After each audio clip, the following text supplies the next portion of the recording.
Should you Kegel or not? Stay tuned so we can answer that question. Hi, for those that are new around here, my name is Dr. Kari Roberts, and I'm the physical therapist here at Marrón Pelvic Health. And on this podcast, Marrón Pelvic Health Podcast, I really like to normalize conversations around pelvic health concerns. And recently, I've done some traveling and seen friends and family in person that I don't usually see. And so, of course, they want to ask how the business is going and what types of things I work with and what types of symptoms I help people with. And I have been getting this question a lot lately. It's either a question or a statement. Should I do Kegels? Or the statement is, I've been doing my Kegels. And I wanted to just talk about it in a podcast because I figured we can get a little bit more in depth. It's something I can refer people back to. And so, plain and simple, for those of you that are not familiar, what is Kegels? What is a Kegel? Very simply, a Kegel is when you contract your pelvic floor muscles. It's kind of it's like doing a superset, if you will. If you've ever gone to the gym and you do supersets of back-to-back sets of 15 or 20, that's pretty much what Kegels are. It's when you squeeze the pelvic floor muscles and then you hold them. There are people on Instagram that are like 1, 2, 3, counting up to 10, and then relax, and then up, and then down, and then up, and then down, and up, and hold, and relax. And people really think that they're doing something, and they are. They are definitely contracting their pelvic floor. But the ultimate question is why? And then should you?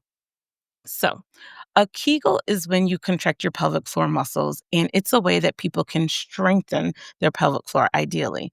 And the reason why the first question is why should you do a Kegel in the first place? You should be strengthening muscles when weak muscles are the cause of your problem. So, the very interesting thing about pelvic floor dysfunction is if your muscles are too weak or if they're too strong, you can have the exact same symptoms. Or it could even be a third thing where the muscles are just not coordinated. Or a fourth thing, the muscle may not it may not have the endurance that it needs. So, does Kegling help with endurance? No. Does Kegling help with what was this third one I said? Endurance. I should have written this down. Endurance. No, it does not help with endurance. Coordination. No, it does not help with coordinate with other muscles in your body. And then if the muscle is too weak, yes, it does help if the muscles are too weak. But what if the muscles are too tight? No, it doesn't. So it's a 75% chance. 3 out of 4 reasons that things you could do with the pelvic floor, Kegels only helps with one of them.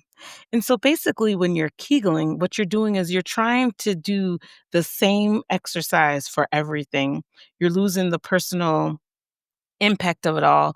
You're really just doing a blanket treatment for everything. It's kind of like if you wanted your body to get stronger and you went to the gym and you only did supersets of bicep curls.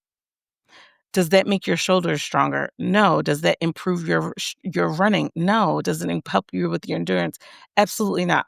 Will your bicep get stronger? Yeah, it can get stronger because it's going to learn how to generate more force, but it doesn't help that muscle integrate with other parts of the body.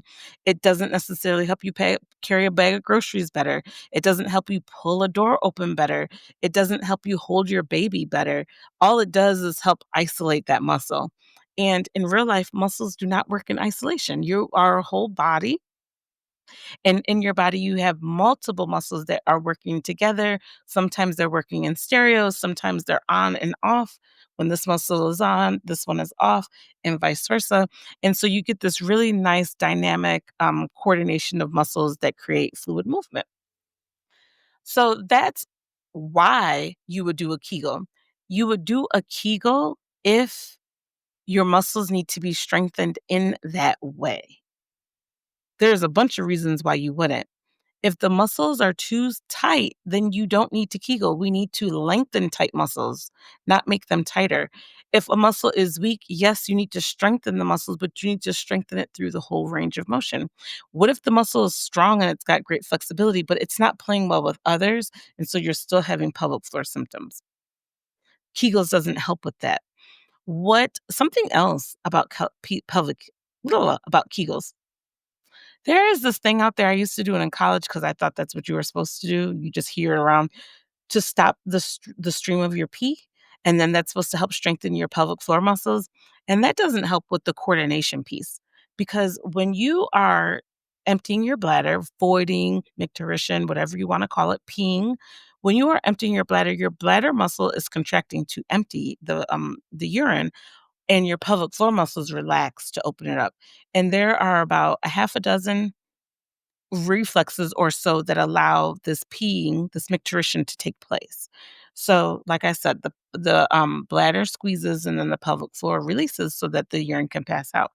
So when you're sitting on the toilet and while that pelvic floor is supposed to be being relaxed and you're turning around and squeezing it because you want to stop your flow because you heard somewhere that that's what you're supposed to do, what you could potentially be doing is messing up that coordination phase that has to do with that half dozen or so reflexes in order for you to empty your bladder. So it's absolutely not advised. And then if you want to go ahead and add insult to injury and you're squatting, now you're hovering over the toilet. Those muscles aren't able to properly relax the way they need to. And then they're not relaxing when they need to so you can empty your bladder because you're too busy trying to squeeze it, and that can really throw off your coordination of, your pelvic floor muscles, which give you your bowel and your bladder control. So that's I just wanted to explain that because Kegels can be so wrong for so many things. Now I'm gonna ask you a couple of questions, and I want you to think about this is not standardized. I could go through the standardized test, but I'm not going to. But just off the top of the dome, do you find that you carry a lot of tension or stress in your shoulders? Okay, we're gonna do the thing where you hold up your fingers, and if you do it, you can put one down. Do you grind your teeth at night or in the day? Do you grind your teeth? Do you take deep breaths in through your belly? Are you a diaphragmatic breather, or do you breathe more up here in your chest and in your shoulders? If you breathe more up in your chest or shoulders, then you drop a finger. Um, Do you find it difficult to completely empty your bladder or to completely empty your bowels? When you are nervous or frustrated or lost, do you find that you often associate, not you associate, but when you're feeling nervous or frustrated, do you find that those are the times where you have to go to the bathroom? Do you have times where you might dribble a little bit on your way to go to the bathroom or you just don't make it in time? If you've answered yes to some of those things, then those are signs that your pelvic floor might be tight or not properly coordinated, and you, my friend, should definitely not be doing Kegels. So this is a short podcast, but I just wanted to get on my soapbox a little bit and explain this. But Kegeling is a form of a contraction of your pelvic floor muscles, and it's really good for people that need to strengthen their pelvic floor, but your pelvic floor, you can have issues, pelvic floor dysfunction, um, if your pelvic floor is too tight, which means it doesn't have the proper range of motion, if your pelvic floor is too weak, if your pelvic floor is lacking coordination, or if it's lacking endurance. And Kegeling does not help increase endurance. It does not help with coordination, and it does not help if your pelvic floor is too tight. So, more than likely, what you're trying to fix, you could potentially be harming. And so just as a general rule, I tell people don't Kegel. Don't Kegel at all.